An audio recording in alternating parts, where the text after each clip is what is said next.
رب اعوذ بک من همزات الشیاطین واعوذ بک رب یحضرون بسم اللہ الرحمن الرحیم الحمد للہ وسلام علی عبادہ الذین اصطفیٰ ولعنۃ الدائمۃ الباقیۃ علی اعدائہم اجمعین من الآن الی قیام یوم الدین اما بعد اوصیکم نفسی بتقوی اللہ وقال علی بن ابی طالب علیہ الصلاۃ والسلام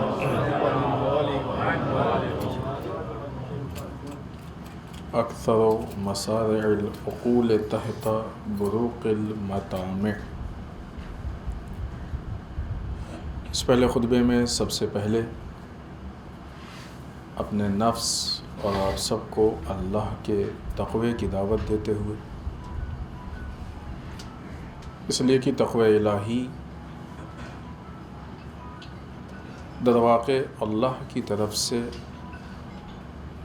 ایک ایسی چیز ہے کہ جس کو ہم نظام بھی کہہ سکتے ہیں، سسٹم، راستہ بھی کہہ سکتے ہیں، زندگی گزارنے کا طریقہ بھی کہہ سکتے ہیں، انسان کے لیے بہترین ہدایت کرنے والا ایک سسٹم بھی کہہ سکتے ہیں، انسان کو کامیابی تک پہنچانے والا ایک راستہ یا سسٹم بھی کہہ سکتے ہیں، اور انسان کو بہت ساری مشکلات، مصیبت یا خطروں سے بچانے والی ایک ڈھال بھی کہہ سکتے ہیں۔ یہ وہ ساری چیزیں ہیں کہ جو دنیا میں، تقوی الہی کا آخرت میں یہ اثر ہے کہ اگر دنیا میں انسان کے پاس تقوی الہی ہے تو جس طریقے سے دنیا میں وہ انسان کو خطرات سے، مشکلات سے، پریشانیوں سے بچاتا ہے، ویسے ہی آخرت میں انسان کو آتش جہنم سے بچاتا ہے۔ جہنم کی آگ تصور کریں، آتش جہنم سن کے ہمیں لرز جانا چاہیے۔ ہر انسان کی زندگی میں کوئی نہ کوئی ایسا موقع پیش آتا ہے کہ جب وہ کسی چھوٹی موٹی چیز سے جل جاتا ہے، آیا ہوگا، نہیں آیا ہے تو شاید ابھی ہم یہ تو نہیں کہیں گے تجربہ کریں، لیکن جنہوں نے کیا ہے ان سے پوچھیں۔ جو جلن کا احساس ہوتا ہے وہ واقعی انسان کے لیے سخت ہوتا ہے۔ آتش جہنم اس سے سخت ترین آگ کا نام ہے، اور یہ اتنا پورا وقفہ، یہ پوری زندگی ہم کو اس لیے دی گئی ہے کہ ہم اپنے آپ کو اس سے بچا لیں۔ بچانا اس معنی میں نہیں ہے کہ ہم روز اول سے نعوذ باللہ جہنمی پیدا ہوئے تھے اور ہم کو اب پوری زندگی اس کو کلیئر کرنا ہے اور اپنے کو جنتی بنانا ہے، نہیں۔ اللہ نے روز اول ہم کو جنتی پیدا کیا تھا، معصوم تو پیدا ہوئے تھے، گنہگار تو نہیں پیدا ہوا کوئی۔ ہمیں صرف اتنا کام کرنا ہے کہ جیسا اللہ نے پیدا کیا ہے اپنے آپ کو ویسے ہی بچا لے جائیں، اتنا کام کرنا ہے۔ ائمہ کی نگاہ میں ائمہ جس راستے کی طرف ہدایت کرنے کے لیے آئے ہیں وہ یہی راستہ ہے۔ یہی وجہ ہے کہ مولا کائنات نے آخری وقت میں کہا تھا فزت ورب الکعبہ، رب کعبہ کی قسم ہم کامیاب ہو گئے۔ ان موقعوں پہ نہیں کہا تھا جسے دنیا کہتی ہے کہ مولا کائنات نے خیبر فتح کی، یقیناً فتح ہے، کامیابی ہے، خندق، فلاں فلاں سب کامیابی، لیکن علی کی نگاہ میں جو فائنل کامیابی ہے، جیسا اپنے آپ کو اللہ سے لیا تھا علی ویسے ہی اپنے آپ کو لے کے بارگاہ پروردگار میں واپس جا رہے ہیں۔ یہ انسان کی در واقع کامیابی ہے۔ یہ امانت داری کو باقی رکھنے کا جو طریقہ ہے یہ تقوی پروردگار ہے۔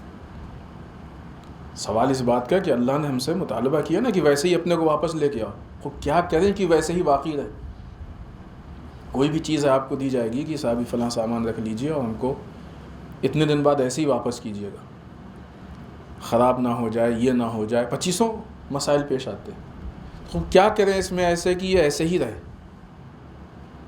اس کے لیے یہ سسٹم ہے، اس کو فالو کیجئے، یہ کبھی نہیں خراب ہوگا۔ ایسے انسان ایک 150 کا دودھ بھی لے کے آتا ہے تو اس کو بوائل کرتا ہے کہ خراب نہ ہونے پائے، ہے کہ نہیں؟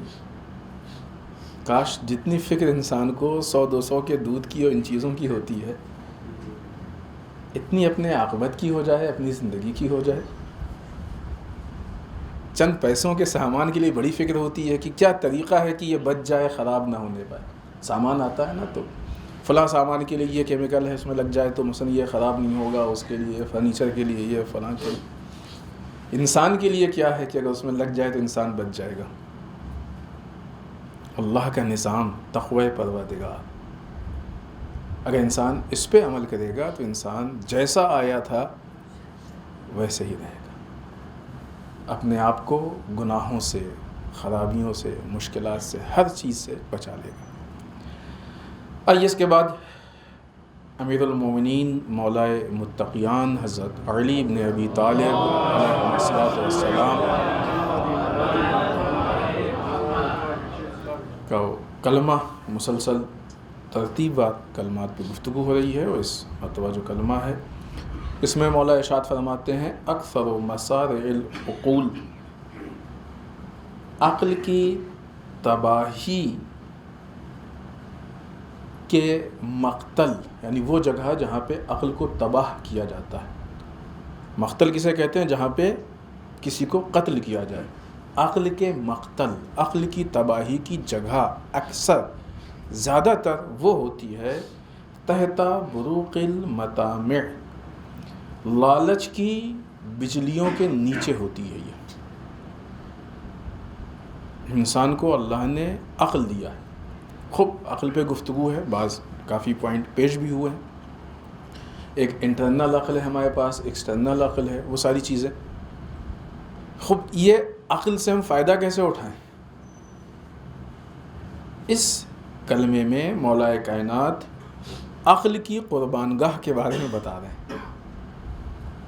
اگر یہ معلوم ہو جائے کہ یہاں پہ جانے کے بعد یہ چیز ضائع ہو جاتی ہے تو انسان اپنے آپ کو اس سے بچانے کی کوشش کرتا ہے نا. ہم اپنے آپ کو اس سے بچانے کی کوشش کریں.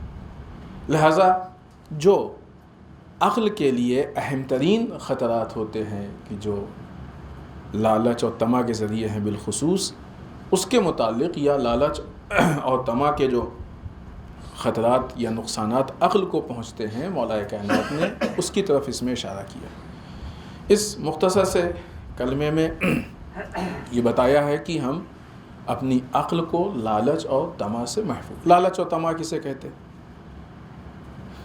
ایسی وہ چیز کہ جس کو دیکھ کے انسان کا دل چاہ جائے کہ ہم لے لیں اور نہ لے پائے کسی بھی وجہ سے. ہو سکتا ہے ظاہری وسائل نہ ہوں، ہو سکتا ہے معاشرہ اجازت نہ دے، ہو سکتا ہے کہ مثلا حالات اجازت نہ دیں، بہت سی چیزیں ہوتی.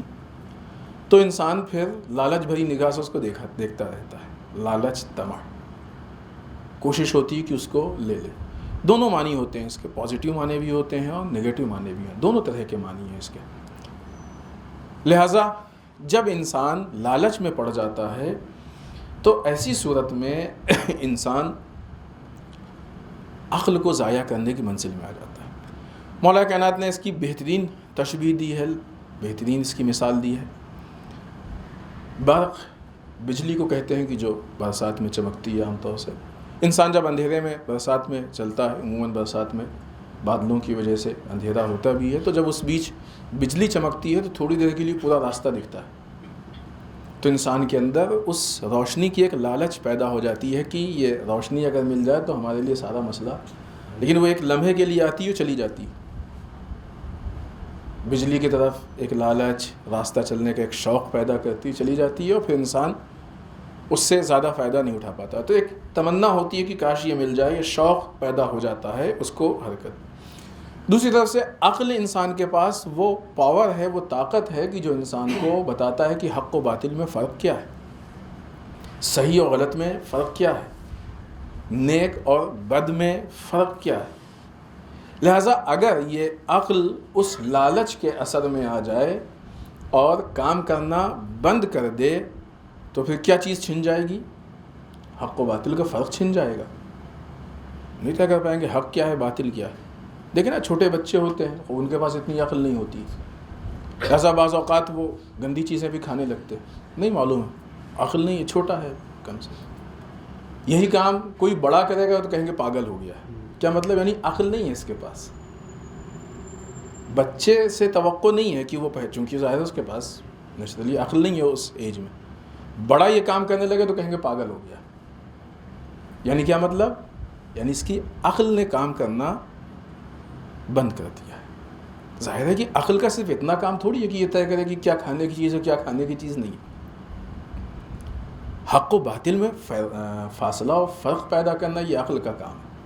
صحیح و غلط میں فرق پیدا کرنا یہ حق و باطل کا کام ہے, یہ عقل کا کام ہے. لہٰذا اگر آپ تاریخ میں دیکھیں تو بہت سارے لوگ اس لیے ہلاکت میں پڑے ہیں اور برباد ہوئے ہیں کہ انہوں نے لالچ کے نقصان کو نہیں پہچانا تھا. لہٰذا وہ لالچ کے بہت زیادہ نقصان کی وجہ سے ایسے حوادث پیش آتے رہے. لالچ کس چیز کی ہوتی ہے؟ الگ الگ لالچ ہے. عموماً لالچ کی جو داستان شروع ہوتی ہے وہ مال سے شروع ہوتی ہے, لیکن صرف مال کی لالچ نہیں ہوتی.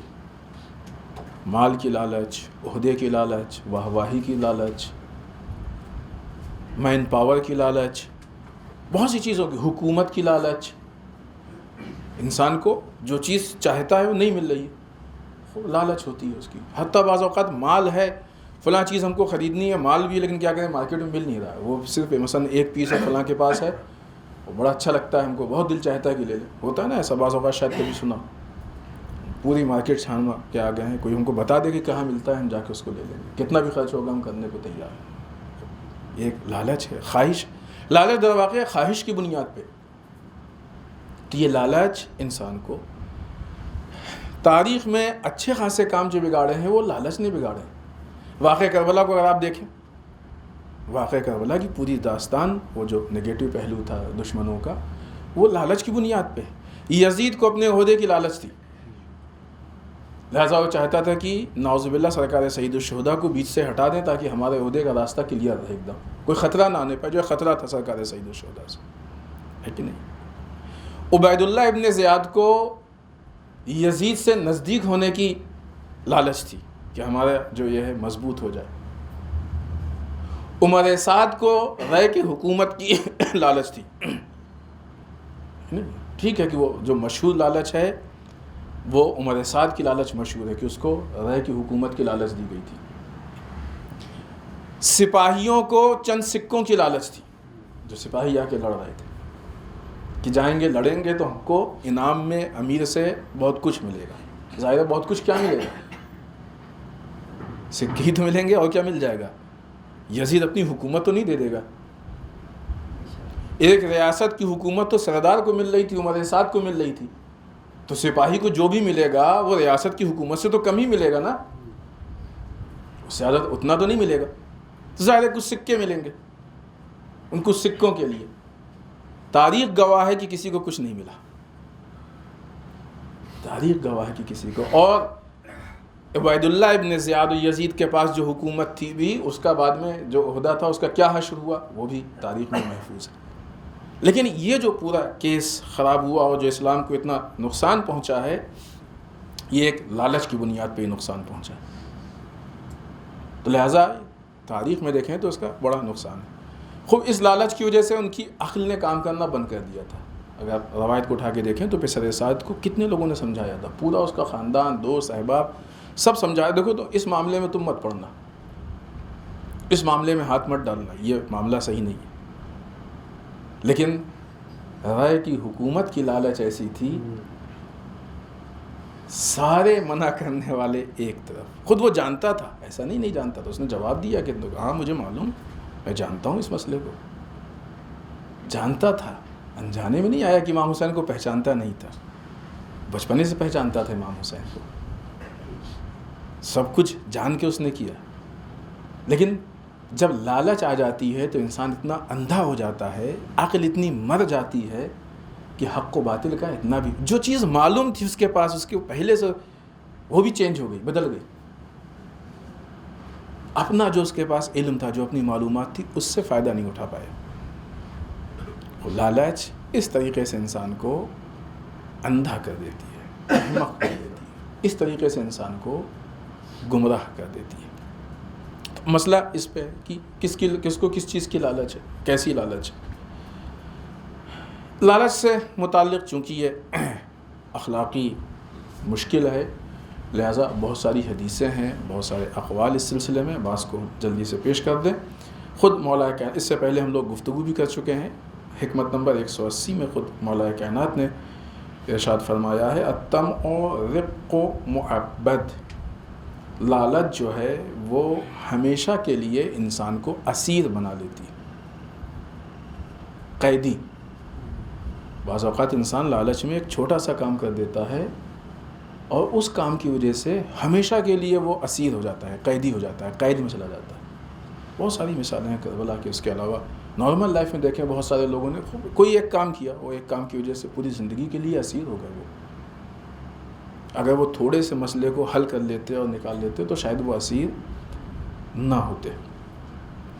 یا دوسری جگہ پہ انشاءاللہ جلد ہی یہ بھی کچھ حکمتوں کے بعد یہ حکمت آئے گی، حکمت نمبر 226 امام اس میں ارشاد فرماتے ہیں الطامع فی وثاق الذل، لالچ کرنے والا ذلت کے اس میں گرفتار ہو جاتا ہے، یعنی ذلیل ہو جاتا ہے۔ انسان اگر لالچ کرے تو یہ لالچ انسان کو، لہٰذا دوسری حدیث میں کہ جو غدر الحکم میں آئی ہے، مولا کائنات نے بہت واضح اس چیز کو پیش کیا ہے کہ ثمرۃ الطمع ذل الدنیا والآخرہ، لالچ کا جو ثمرہ نتیجہ ہے وہ دنیا اور آخرت دونوں کی ذلت ہے۔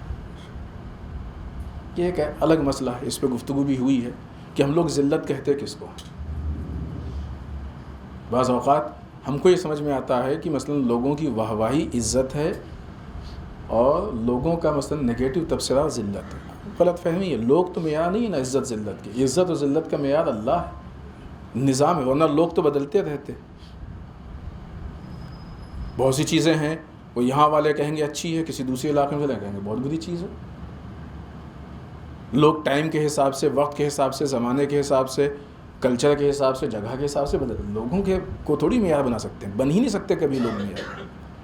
نظام پروردگار معیار ہے۔ عزت و ذلت اللہ کے ہاتھ میں ہے، اللہ جسے چاہتا ہے عزت دیتا ہے ذلت۔ قرآن مجید میں اس بات کو اللہ نے کلیئر کیا ہے کہ کچھ چیزیں ہیں جو اللہ نے اپنے ہاتھ میں رکھا ہے، اس میں سے عزت ہے، جسے اللہ چاہتا ہے دیتا ہے عزت۔ یہ دوسروں کے ہاتھ میں نہیں ہے، دنیا لاکھ کوشش کر لے، اور ہے مثال اس پہ بات بھی ہو چکی۔ یزید نے پوری کوشش کر دی کہ امام حسین ان کے ساتھیوں کو ظاہر ہے کہ وہ کام ہی اس لیے کیا تھا کہ ذلیل کرے، نعوذ باللہ استغفر اللہ، لیکن کیا ہوا؟ ایک ذرا سا ایک رتی بھی اثر پڑا نہیں۔ جتنا وہ کرتا رہا، بار بار وہ لفظ بھی ادا کرتے سرکار سید الشہداء کے لیے اچھا نہیں لگتا، اتنی ہی ان لوگوں کی عزت میں اضافہ ہوتا رہا۔ اور یزید عین اس موقع پہ کہ جب وہ خود تخت پہ بیٹھا تھا ذلیل ہوا، ایسا نہیں کہ مثلا بعد میں، نہیں، عین اس موقع پہ جب تخت پہ تھا تو ذلیل ہوا۔ تو یہ تو اللہ کے ہاتھ میں، لہذا اللہ چاہے تو ایک قیدی کے ذریعے سے حاکم کو ذلیل کر دیتا ہے۔ ہم تو تھوڑے بہت کے فرق کو عزت و ذلت کا معیار سمجھ لیتے ہیں۔ خوب امام حسن عسکری علیہ الصلوۃ والسلام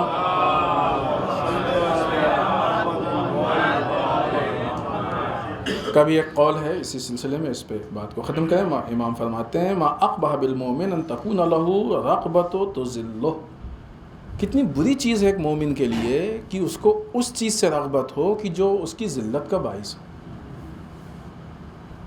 کتنا قبیح ہے، برا ہے ایک مومن کے لیے اس چیز کی طرف اس کو شوق ہو، اس چیز کی اس کو لالچ ہو، اس چیز کی طرف رغبت ہو، اس چیز کی اس کو چاہت ہو کہ جو اس کی ذلت کا باعث ہو۔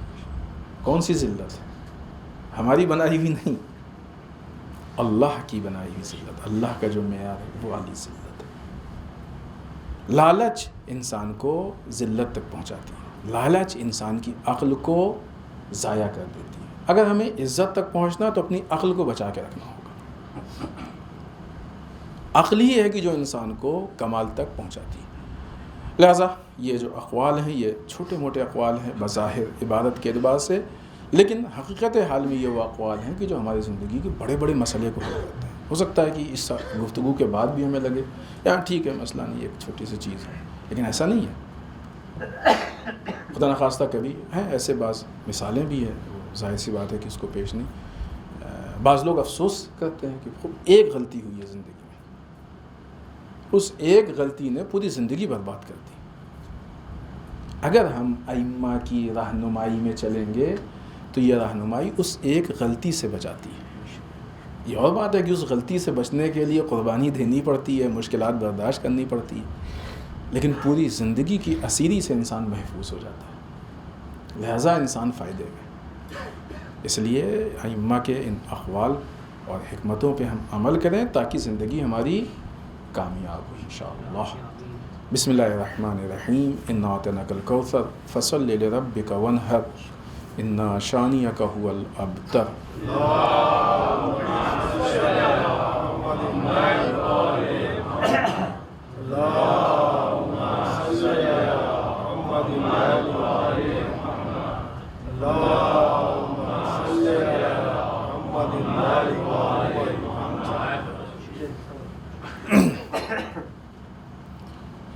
رب اعوذ بک من همزات الشیاطین واعوذ بک رب یحضرون۔ بسم اللہ الرحمن الرحیم،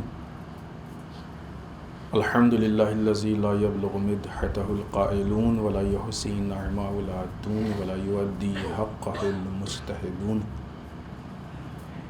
اللہم صل وسلم علی صاحب الدعوة النبویہ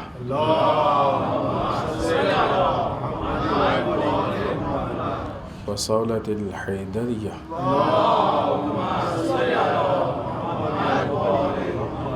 والعصمة فاطمیہ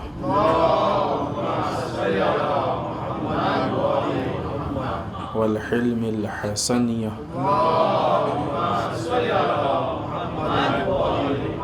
وشجاعة الحسینیہ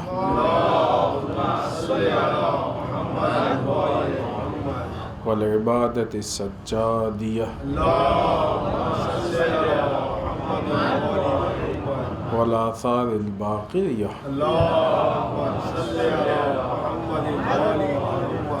والمآثر الجعفریہ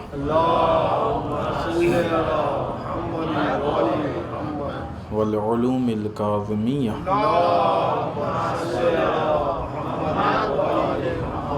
والرضاء الرضویہ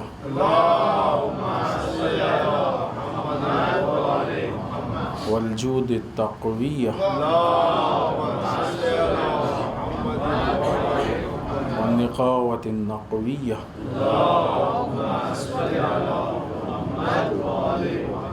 والہیبة العسکریہ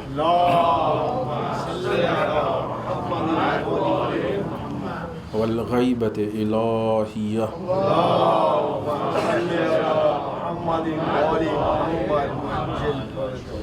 واللعنة الدائمة الباقية على أعدائهم أجمعين من الآن إلى قيام يوم الدين۔ اما بعد، اس دوسرے خطبے میں ایک بار پھر اپنے نفس اور آپ سب کو اللہ کے تقوی کی طرف دعوت دیتے ہوئے اس ہفتے کی مناسبات میں سب سے پہلی مناسبت جس کا تعلق خود آج کی تاریخ سے ہے، شہادت امام موسیٰ بن جعفر الکاظم علیہ السلام۔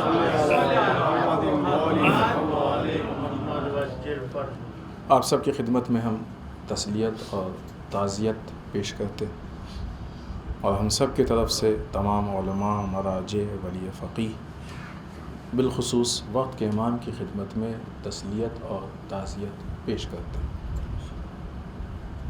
امام کی اس شہادت کے موقع پہ آپ کی گفتگو سے درس اور تعلیم حاصل کرنے کے لیے ہم نے حدیث کا انتخاب کیا ہے۔ ظاہر ہے کہ وہ ایسی حدیث ہے کہ جس پہ گفتگو کی جائے تو بہت تفصیلی ہے، ہم صرف حدیث کو پیش کر رہے ہیں، یقیناً ہم لوگ اس سے فائدہ اٹھائیں گے۔ امام فرماتے ہیں من استوى یومہ فہو مغبون، وہ انسان کی جس کے 2 دن ایک جیسے ہوں۔ مغبون ہے، مغبون یعنی وہ کہ جس کا لاس ہو گیا، نقصان ہو گیا یا دھوکہ کھا گیا، اس کو کہتے ہیں مغبون. تو وہ لاس میں ہے, نقصان میں ہے. کون؟ جس کے 2 دن ایک جیسے ہو. مثلا اگر ہم فرض کریں کل ہمارا جیسا دن تھا, آج کا بھی ویسے ہی دن گزرے, تو ہم لاس میں ہیں. آگے بھی آئے گا. مثلا بعض جگہوں پہ انسان اس کو کہتا ہے نو پروفٹ نو لاس, لیکن یہاں پہ ایسا نہیں ہے, لاس ہے. کیوں لاس ہے؟ اس لیے کہ جو زندگی تھی وہ ہم خرچ کر رہے ہیں. اللہ نے جو ہم کو سرمایہ دیا تھا وہ خرچ کر رہے ہیں. 1 دن خرچ ہو گیا, 2 دن خرچ ہو گیا, اس کے عوض میں جو ملنا چاہیے تھا وہ ہم نے نہیں لیا, تو لاس ہوا نا. انسان نے پہلے مثلا 100 روپے خرچ کیا, سامان لیا, پھر اس کے بعد دوسرا 100 روپے خرچ کیا اور سامان اتنا ہی رہا, تو اسے کیا کہیں گے؟ لاس, مغبون, دھوکہ ہو گیا اس کو. پھر اس کے بعد آگے امام فرماتے ہیں وَمَنْ كَانَ آخَرَ يَوْمَيْهِ شَرُّهُمَا فَهُوَ مَلْعُونٌ. اللہ, وہ انسان کہ جس کے 2 دنوں میں سے دوسرا دن پہلے دن سے بدتر. 2 دن کی مثال, کل کا دن اور آج کا دن. اتفاق سے انسان آج اس نے کل سے زیادہ گناہ کر دیے, یا کل جتنا علم حاصل کیا تھا, تقوی میں آگے بڑھا تھا, اتنا نہیں بڑھا آگے, تو آج کا دن کل سے بدتر ہو گیا. امام کہتے ہیں ملعون ہے یہ شخص. امام کہہ رہے ہیں, یہ ہماری حق کی بات نہیں کہ جذبات میں آ کے ہم کسی کو کہہ دیں. جس کا دوسرا دن پہلے دن سے بدتر ہے, وہ امام کی نگاہ میں کیا ہے؟ ملعون ہے. پھر آگے امام فرماتے ہیں وَلَّمْ يَعْرِفْ زِيَادَةٍ فِي نَفْسِهِ فَهُوَ نقصان. جو اپنے نفس میں کسی اضافے کو نہ دیکھے, یعنی اس کے نفس میں کوئی اضافہ نہ ہو, وہ نقصان میں. یہ بھی انسان لاس میں ہے, جو اس کے نفس میں کچھ اضافہ نہ ہو, یہ نقصان میں. اور آگے پھر امام کہتے ہیں کہ مَنْ كَانَ إِلَى نقصان فَالْمَوْتُ خَيْرُ لَهُ مِنَ الْحَيَاةِ. جو نقصان میں ہے اس کے لیے زندگی سے بہتر موت. کہتے نہیں ہم لوگ کی ایسی زندگی سے اچھا کہ انسان مر جائے. وہی امام کہہ رہے ہیں, جو انسان اپنی زندگی کو نقصان میں گزار رہا ہے اس کے لیے زندگی سے بہتر موت ہے. یہ نہیں ہے کہ ایسے نہیں, ظاہر ہے بہت کلیئر چیز ہے یہ کہ اگر کوئی انسان نقصان کی طرف جا رہا ہے تو ظاہر ہے کہ وہ روز محشر جو ابدی زندگی ہے اس میں اس کو پرابلم ہوگی. یہ زندگی تو جانے ہی والی ہے, تو بہتر یہ ہے کہ زندگی چلی جائے. لیکن وہ جو ہمیشہ کی زندگی ہے, لانگ ٹرم بھی نہیں کہہ سکتے ہیں, وہ لائف ٹائم بھی نہیں کہہ سکتے ہیں, ان سب سے بڑی ہے وہ زندگی. وہ زندگی تو انسان کی بچ جائے گی. لہذا دوسری جگہ پہ امام فرماتے ہیں کہ کیسے انسان طے کرے گا. دیکھیں آپ کی اپنے حساب و کتاب کے لیے کس سخت لہجے میں امام نے گفتگو کی ہے. امام فرماتے ہیں لیسا, یہ دوسری جگہ پہ یہ روایت ہے, لیسا منا من لم یحاسب نفسہ فی کل یوم. جو انسان روزانہ اپنے نفس کا محاسبہ حساب نہ کرے وہ ہم میں سے نہیں ہے. یعنی ہمارا والا نہیں ہے. ہم لوگ امام والے ہیں, 12 اماموں کے ماننے والے ہیں, اثنا عشری ہیں, یہ تو ہم کہتے ہیں نا. امام کہتے ہیں وہ ہم میں سے نہیں ہے. جو آدمی روزانہ اپنے نفس کا حساب نہ کرے وہ ہم میں سے نہیں. آج امام کی شہادت کی تاریخ ہے, یہ امام کی طرف سے درس ہے ہمارے لیے. فَإِنْ عَمِلَ حَسَنًا اسْتَزْدَادَ اللَّهُ. اگر اس نے کوئی نیک کام کیا ہے تو اللہ سے اس میں اضافے کی دعا مانگے. حساب کیا, حساب کرنے کے بعد معلوم ہوا کہ ہم نے آج نیک کام کیا, نماز پڑھی, روزہ رکھا, اپنے آپ کو غیبت سے بچایا, حق فلاں فلاں فلاں جو بھی باطل کے مقابلے میں آئے, حق کی حمایت کی, ایک مظلوم کی حمایت کی. دعا کرے پالنے والے ان توفیقات میں اضافہ فرما. اور پھر اس کے بعد وَمَنْ عَمِلَ سَيِّئًا اسْتَغْفِرُ اللَّهَ مِنْهُ وَتَابَ إِلَيْهِ. اور جو کوئی برا کام انجام دے تو پھر اب اس کی ذمہ داری ہے کہ وہ اللہ سے استغفار کرے. معلوم ہے نا شام کو کہ کوئی غلطی ہو گئی, گناہ ہو گیا, استغفار کرے, توبہ الہی, اس کی طرف توبہ کرے, پلٹ جائے اس کی طرف. کیونکہ گناہ انسان کو اللہ سے دور کر دیتا ہے, توبہ انسان کو واپس اللہ کی بارگاہ میں واپس. لیکن وہی توبہ استغفار, واقعی توبہ استغفار, اس کے تفصیل پہ گفتگو ہو چکی ہے. لہٰذا امام کا یہ ایک قول، میسج کہ جو انشاءاللہ ہماری زندگی کو تبدیل کرتے ہیں. اس کے بعد کی مناسبت جو آنے والی ہے وہ عالم اسلام کی عظیم شخصیت حضرت ابو طالب علیہ الصلوۃ والسلام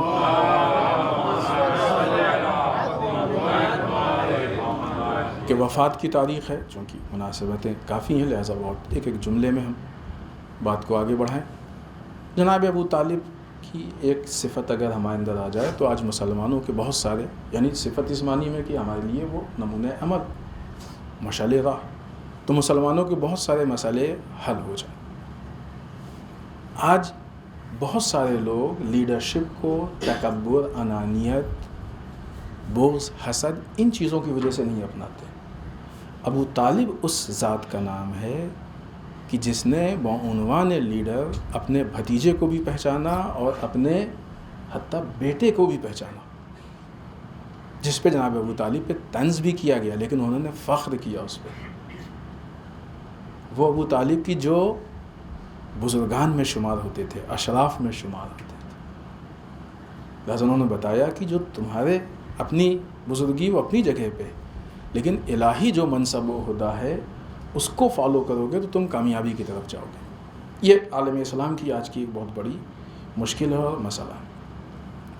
اس کے بعد آنے والی 27 تاریخ یہ جو عالم اسلام کی بڑی عیدوں میں سے ہے اور ہمارے یہاں مظلوم عیدوں میں سے وہ ہے عید مبعث، عید بعثت. یہ وہ دن ہے کہ جس دن رسول اللہ صلی اللہ علیہ وآلہ وسلم کو مبعوث برسالت کیا گیا. افسوس ہوتا ہے کہ بعض اوقات 27 تاریخ کی مناسبت پہ معراج کو ذکر کیا جاتا ہے اور مبعث کو لوگ فراموش کر دیتے. تعجب کی بات ہے، یہ بہت عظیم عید ہے. قرآن مجید نے اس عید کے بارے میں کہا، بہت سی آیتیں ہیں بعثت رسول پہ. صدیقہ طاہرہ جناب فاطمہ سلام اللہ علیہا نے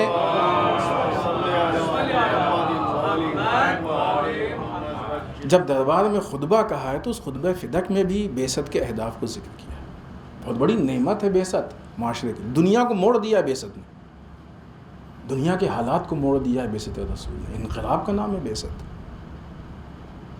اور اس بعثت کو اللہ اس انداز سے بیان کرتا ہے، بسم اللہ الرحمن الرحیم، لقد من اللہ علی المؤمنین، اللہ نے یقیناً مومنین کے اوپر احسان کیا ہے، منت گزاری کی ہے. اللہ اپنے احسان کو گنا دے، بہت بڑی بات ہے. کون سی ایسی چیز ہے جو ہمارے پاس ہو اللہ کا احسان نہ ہو؟ ہے کوئی چیز؟ اللہ اگر احسان گنانے پہ آئے تو ہم اس کا حساب نہیں کر سکتے، لیکن اس کے بعد اللہ احسان گنا رہا ہے، اس کا مطلب کہ یہ کتنی اہم چیز ہے. لقد من اللہ علی المؤمنین، اللہ نے مومنین پہ احسان کیا. وبعث فیہم رسولا من انفسہم، کہ جب اس نے انہی کے درمیان میں سے ایک رسول کو مبعوث کیا. یتلو علیہم آیاتہ، کہ جس کا کام تھا کہ وہ آیات کی تلاوت کرے. ویزکیہم، تزکیہ کرے، پیوریفیکیشن کرے ان کا. ویعلمہم الکتاب والحکمہ، اور کتاب و حکمت کی تعلیم دے. ان کانوا من قبل لفی ضلال مبین، اگرچہ اس سے پہلے وہ کھلی ہوئی گمراہی میں تھے. یہی آیت ہے کہ جو یعنی یہی مفہوم ہے جو اس آیت میں ہے. سورہ جمعہ میں ہر ہفتے ہم لوگ پڑھتے ہیں. اتنی اہم چیز ہے بعثت کی جس کو ہر ہفتے یاد کرایا جاتا ہے. لہذا بعثت خود اپنے وجود میں تبدیلی کی چیز ہے اور ایک ایسی چیز ہے کہ جس کو لوگوں کے درمیان رائج کیا جائے تاکہ لوگ اس کی طرف متوجہ ہوں.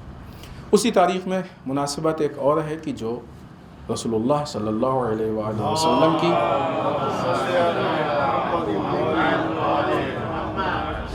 شب معراج، اس کو بھی قرآن مجید میں اللہ نے ذکر کیا. بسم اللہ الرحمن الرحیم، سبحان الذی اسری بعبدہ لیلا من المسجد الحرام الی المسجد الاقصی. آخر تک آیت پڑھیے. پاک و پاکیزہ ہے وہ ذات کی جس نے اپنے بندے کو سیر کرائی مسجد حرام سے مسجد اقصی تک. معراج کا ذکر ہے قرآن مجید میں.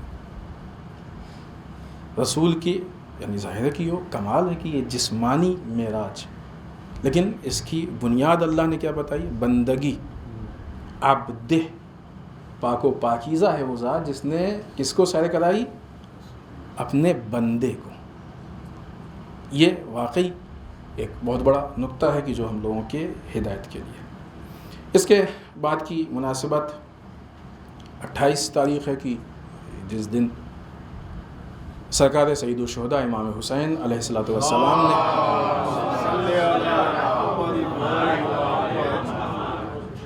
مدینے سے اپنے سفر کا آغاز کیا. بہت سارے اقوال ہیں اس بیچ. جب آپ کو بلایا گیا، سوال بیعت کیا گیا، انکار کیا آپ نے، خود اس کے متعلق، یزید کے متعلق، بنی امیہ سے متعلق یہ ساری گفتگو ہوئی، یہ ساری باتیں پیش کی، اور وصیت کے طور پہ جملہ ارشاد فرمایا بسم اللہ الرحمن الرحیم انما خرجت لطلب الاصلاح فی امت جدی. یہ سرکار سید الشہداء کی ایک بنیادی گفتگو اور وصیت ہے. ہم اپنے جد کی امت میں اصلاح کے لیے قیام کر رہے ہیں. اريد ان امر بالمعروف وانهى عن المنکر واسیر بسیرت و جدی وابی. ہم امر بالمعروف و نہی عن المنکر چاہتے ہیں، یعنی ہماری عزاداری کی بنیاد امر بالمعروف و نہی عن المنکر پہ ہو. ہم اپنے بابا اور اپنے نانا کی سیرت کو احیا و زندہ کرنا چاہتے ہیں. غلط سیرتوں کو غلط ثابت کرنا چاہیے تاکہ مال پہچانے، لیکن ساتھ میں صحیح سیرتیں پیش تو ہونی چاہیے. ہماری مجلسوں کو مولا کائنات کی سیرت، ذات رسالت مآب کی سیرت سے خالی نہیں ہونا چاہیے. خوب اس کے علاوہ حالات حاضرہ میں البتہ ایک مناسبت اور ہے جو ماہ شعبان کی پہلی تاریخ سے ہے. بعض روایات کے حساب سے ثانیہ زہرا جناب زینب سلام اللہ علیہا کی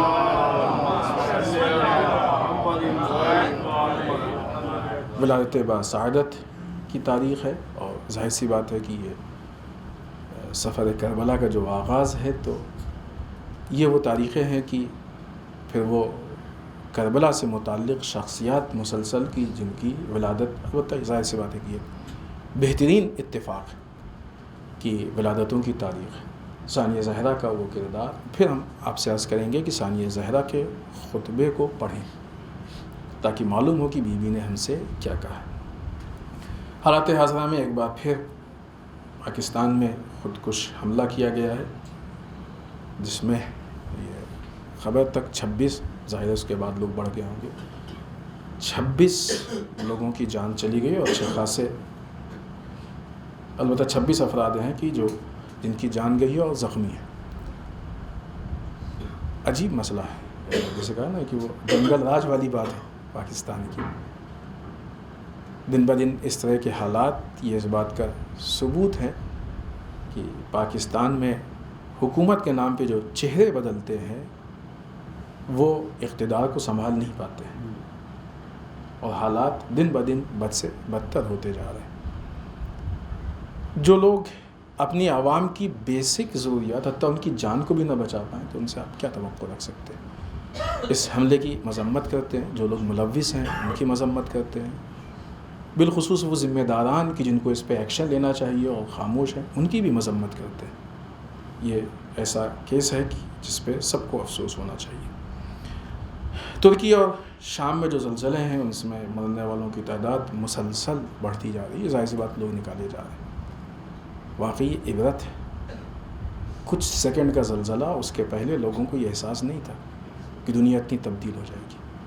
وہ لوگ کہ جو دنیا کو ہمیشہ کے لیے سمجھتے ہیں، جو مال دنیا کے اوپر تکبر کرتے ہیں، ان کے لیے عبرت ہے. بعض مثال ہم پیش کریں، وہ چیزیں آئی ہیں اور ہم بعنوان عبرت پیش کر رہے ہیں. کسی جگہ پہ ایک تصویر ہے، بتایا ہے کہ یہ انسان زلزلے سے پہلے 2 یا 3 بلڈنگوں کا مالک تھا، فلیٹ نہیں، بلڈنگ کا. اب یہ کچھ سیکنڈ کے بعد اپنے کھانے کے لیے 2 روٹی مانگ کے لایا. عبرت ہے یہ، انسان اس پہ اتنا گھمنڈ تکبر. ایک واقعہ نقل کیا جاتا ہے کہ ایک شخص تھا، اس کے ہاں کوئی کرایہ دار تھا. وہ کرایہ دار بیچارہ کرایہ نہیں دے پایا تو اس نے اس کو مکان سے نکال دیا. وہ بے گھر ہو گیا تھا. زلزلہ آ گیا، ظاہر ہے سب کچھ تباہ ہو گیا. اب یہ حالات ہیں کہ دونوں ایک ہی جگہ پہ ساتھ میں بیٹھے ہیں اور دونوں بے گھر. کیا انسان مال دنیا پہ تکبر، یہ عبرت ہوتی ہے. یہ نہیں کہ مثلا ٹھیک ہے وہاں پہ آ گیا وہ لوگ مشکلات میں ہم افسوس کرے بیٹھ جائیں، نہیں. بہت چیزیں ہیں کہ جو ان کا حق ہے کہ ہم سے ان تک پہنچنی چاہیے، لیکن اس سے زیادہ چیزیں ہیں کہ جو ان سے ہم تک پہنچنی چاہیے. ہم کیا بھیجیں گے؟ دعا کریں گے ان کے لیے، بہت سے بہت کچھ پیسے بھیج دیں گے جو ان کی وقتی طور پہ ہیلپ ہو جائے گی، ختم ہو جائیں گے وہ پیسے کل. لیکن ان سے جو ہم عبرت لیں گے وہ ہمارے پاس ہمیشہ رہنے والی ہے، ہماری زندگی اور آخرت دونوں کو سامنے رہے گی. ہم کو ان سے عبرت لینی چاہیے. عالم اسلام کے عنوان سے وقت ختم ہو گیا. اسرائیل میں مسلمانوں پہ اس حد تک ظلم میں اضافہ ہو گیا، البتہ اس پہ گفتگو کرنی چاہیے تھی کہ ایک قیدی کی ان کے جیل میں اس لیے موت ہو گئی کہ وقت پہ اس کا صحیح علاج نہیں کرایا گیا. یہ ظلم کا جو طریقہ ہے اور روش ہے اس میں دن بدن اضافہ ہوتا جا رہا ہے، اور واقعی کئی جہت سے کوشچن مارک ہے، سوالیہ نشان. جن لوگوں کو بولنا چاہیے وہ خاموش کیوں ہیں، کیوں یہاں تک بات پہنچی، کیوں یہ مسائل یہاں تک پہنچے، کیوں یہ حالات یہاں تک پہنچے، وغیرہ. بہرحال اور بھی بہت ساری چیزیں ہیں کہ ہم موقع نہیں کہ اس کو چھیڑیں. لیکن حد اقل جب اس طرح کی چیزیں سامنے آتی ہیں تو ہم اپنے آپ کو اس میں اس ظلم کے اگینسٹ میں کھڑا کرنے کے لیے اس کی مذمت کریں، ورنہ ہماری خاموشی اس کی تائید میں کہیں ہم کو نہ لیا ہے. اس فہرست سے بچانا یہ ہماری بہت بڑی ذمہ داری، اور خوف ڈرنا چاہیے ہم کو کہ کہیں ہم اس فہرست میں نہ آ جائیں. اگر عالم اسلام صرف ایسے واقعات کی مذمت کرنے لگے تو کسی کی حیثیت اور اوقات نہیں ہے کہ مسلمانوں پہ ظلم کر دیں. اتنی مسلمانوں کے اندر طاقت ہے، بشرطے کہ مسلمان اس پہ عمل کریں.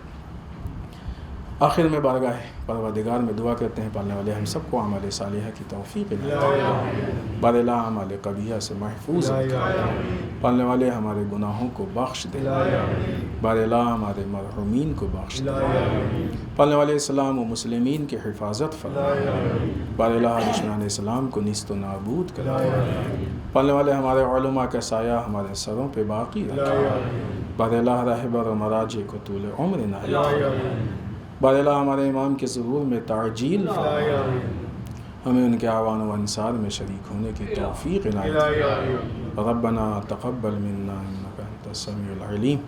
بسم اللہ الرحمن الرحیم. قل هو اللہ احد اللہ الصمد لم یلد ولم یولد ولم یکن له کفوا احد.